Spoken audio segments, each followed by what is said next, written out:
ভাবুন তো, একটা জায়গা আছে যাকে বলা হয় পৃথিবীর ছাদ। হ্যাঁ, সেই জায়গাটা হলো তিব্বত, যেখানে প্রকৃতি, ইতিহাস আর রহস্য একসাথে মিশে আছে। কিন্তু তিব্বতের ভিতরে এমন কিছু গোপন রহস্য আছে যা শুনলে আপনার মাথা ঘুরে যাবে। তিব্বতের গড় উচ্চতা সমুদ্রপৃষ্ঠ থেকে প্রায় 16,000 ফিট, মানে পুরো অঞ্চলটাই মেঘের অনেক উপরে। এখানেই আছে পৃথিবীর সবচেয়ে অদ্ভুত মঠগুলো, যেখানে সন্ন্যাসীরা বছর বছর ধরে একদম নির্জনে ধ্যান করেন। অনেকেই বলে ওই ধ্যানের মাধ্যমে তারা এমন কিছু শক্তি অর্জন করেন যা বিজ্ঞানে ব্যাখ্যা করা যায় না।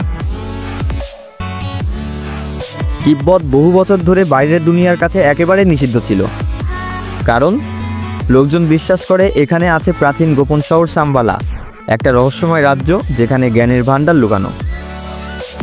অনেক অভিযাত্রী দাবি করেছেন তারা এর ইঙ্গিত পেয়েছেন, কিন্তু কেউ আজও প্রমাণ দিতে পারেননি।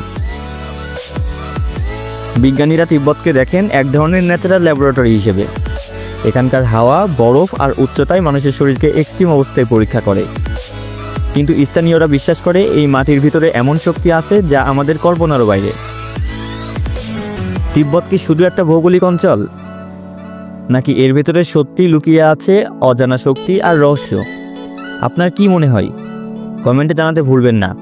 আর ভিডিওটা লাইক ও শেয়ার করে দিন, কারণ স্মার্ট হেডজোন সবসময় আনে আপনাদের জন্য পৃথিবীর অদেখা আর অদ্ভুত গল্প।